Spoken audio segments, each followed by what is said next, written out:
जब भी हम लोग देश की पहली महिला प्रधानमंत्री के बारे में बात करते हैं, इंदिरा गांधी के बारे में, तो इनसे जुड़े हुए कुछ विवाद भी सामने आते हैं। और आपने देखा होगा कि ये पंडित जवाहरलाल नेहरू की बेटी हैं।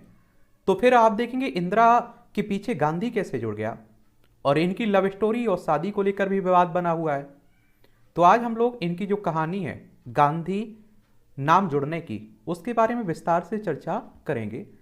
आप लोग इंदिरा गांधी को अपनी स्क्रीन पर भी देख रहे होंगे, और आप देखते हैं कि हमारे देश की ताकतवर महिला, आयरन लेडी। आप देखिए, पाकिस्तान ने इनसे टक्कर ली थी, पाकिस्तान के दो टुकड़े कर दिए थे इन्होंने। जो बांग्लादेश है ना, 1971 में इन्हीं के समय आज़ाद हुआ था। ये आप देख लीजिए, इनके बचपन की फोटो है, और ये आप देखें इनके शादी के समय की फोटो है। ये आप देख लीजिए, ये आप देखिए नेहरू हैं यहाँ, ये इंदिरा गांधी आपको बगल में दिखाई दे रही हैं। ये आप देखिए महात्मा गांधी, इंदिरा गांधी आप लोगों को दिखाई दे रही हैं। ये आप देखेंगे नेहरू गांधी परिवार, मोतीलाल नेहरू और स्वरूप रानी नेहरू, इनके बेटे थे जवाहरलाल नेहरू। जवाहरलाल नेहरू की शादी होती है कमला नेहरू से, और कमला नेहरू और जवाहरलाल नेहरू की पुत्री थी इंदिरा गांधी, इंदिरा नेहरू कह लीजिए आप लोग। फिर आप देखिए इंदिरा गांधी और फिरोज गांधी, यहां से आप देखते हैं कि शादी इनकी होती है, इंदिरा की शादी होती है फिरोज से, और इनके नाम के आगे गांधी जुड़ना शुरू हो जाता है। इंदिरा के और फिरोज के बेटे के दो बेटे थे, एक आप देखेंगे राजीव गांधी और एक आप देखेंगे संजय गांधी। फिर आप देखते हैं कि संजय गांधी और राजीव गांधी इनके बेटे थे। राजीव गांधी की शादी होती है सोनिया गांधी से, और संजय गांधी की शादी होती है मेनका गांधी से। और आप देखते हैं कि राजीव गांधी और सोनिया गांधी के दो बेटे, दो बच्चे, यानी कि राहुल गांधी और प्रियंका गांधी, एक बेटा और एक बेटी। वहीं अगर आप देखें कि संजय गांधी और मेनका गांधी के एक बेटा वरुण गांधी, कौन? वरुण गांधी, ये आप लोग याद रखिएगा। फिर आप देखिए सोनिया गांधी की बेटी प्रियंका गांधी की शादी होती है रॉबर्ट वाड्रा से, ये भी आप लोग याद रखिएगा। अब बात करते हैं इंदिरा कैसे बनी गांधी, एक लव स्टोरी जिसने राजनीति में मचाई थी खलबल। पूर्व प्रधानमंत्री स्वर्गीय इंदिरा गांधी जब भी चुनाव प्रचार के लिए गुजरात में लोगों के बीच पहुंचती थी, तो साड़ी के पल्लू से सिर ढकना नहीं भूलती थी। वे खुद को हमेशा गुजरात की बहू बताती थी, और गांधी जी का संबंध कहां से था? गुजरात से।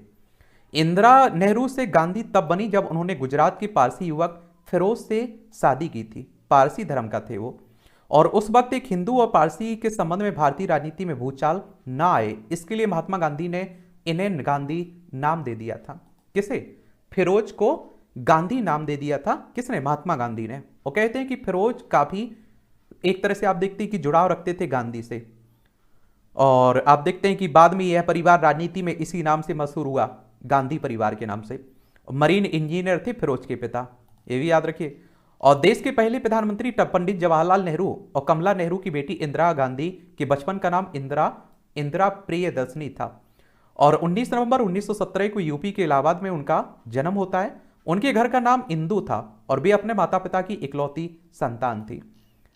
इंदिरा का नाम उनके दादा पंडित मोतीलाल नेहरू ने रखा था। इसका मतलब होता है कांति, लक्ष्मी और शोभा। वहीं 12 सितंबर 1912 को मुंबई के फोर्ट तेमुलजी नरीमान हॉस्पिटल में जन्मे फिरोज गांधी मूलतः गुजराती थे। कहाँ थे? गुजराती थे। फिरोज के पिता का नाम जहांगीर और माता का नाम रतीबाई था। फिरोज के पिता जहांगीर मरीन इंजीनियर की पढ़ाई के बाद मुंबई शिफ्ट हो गए थे। इस तरह फिरोज का जन्म मुंबई में हुआ था। परिवार में 5 संतानें थीं, जिसमें आप देखिए फिरोज सबसे छोटे थे। पिता की मौत के बाद फिरोज की मां सभी बच्चों के साथ अपनी मां के घर इलाहाबाद उत्तर प्रदेश आ गईं, और फिरोज ने कॉलेज की पढ़ाई इलाहाबाद में की। आगे की पढ़ाई के लिए वो लंदन चले जाते हैं, लेकिन कुछ समय बाद ही वे भारत लौट आते हैं, और नेहरू परिवार के घर आते जाते रहते थे फिरोज। वर्ष 1930 में फिरोज ने कांग्रेस के नेता के रूप में युवाओं का नेतृत्व किया। इसी दौरान उनकी मुलाकात नेहरू व कमला नेहरू से हुई थी। और आज़ादी की लड़ाई में इंदिरा की मां कमला नेहरू एक कॉलेज के सामने धरना देने के दौरान बेहोश हो गई थी, और उस समय फिरोज गांधी ने उनकी बहुत देखभाल की थी। यहीं से कहते हैं कि इनका मिलना जुलना शुरू होता है। कमला नेहरू का हालचाल जानने के लिए फिरोज अक्सर उनके घर भी जाया करते थे। इस तरह से वे नेहरू परिवार के करीब आते चले गए, और इसी दौरान उनकी और इंदिरा गांधी के बीच नजदीकियां बढ़ी। फिरोज जब इलाहाबाद में रहने लगे, तब भी वे अक्सर आनंद भवन जाया करते थे। और महात्मा गांधी ने दिया सरनेम। कुछ समय बाद जब फिरोज और इंदिरा के प्रेम प्रसंग की जानकारी कमला नेहरू को हुई तो वे बहुत गुस्सा हुई और दोनों के अलग अलग धर्मों के होने की वजह से भारतीय राजनीति में खलबली मचने का डर जवाहरलाल नेहरू को भी सताने लगा और इसलिए उन्होंने यह बात महात्मा गांधी से बताई और सलाह मांगी। महात्मा गांधी ने फिरोज को गांधी सरनेम की उपाधि दी और इस तरह फिरोज खान फिरोज गांधी बन जाते हैं। इंदिरा नेहरू अब क्या इंदिरा गांधी बन जाती हैं। फिरोज और इंदिरा की शादी 1942 में हिंदू रीति रिवाजों के अनुसार हुई थी, ये भी आप लोग याद रखिएगा। तो इस तरह से आप देखेंगे कि इनके आगे नेहरू की जगह गांधी नाम जुड़ने लगता है। अब आप देखते हैं राहुल गांधी, प्रियंका गांधी नाम जुड़ा हुआ है ना, तो उसी तरह का हाल रहा है। तो यही शॉर्ट कहानी, इस तरह की हम लोग दिलचस्प कहानियां किससे सुनते रहेंगे, बताते रहेंगे, पढ़ते रहेंगे। आप लोग एंजॉय करते रहिए, देखते रहिए।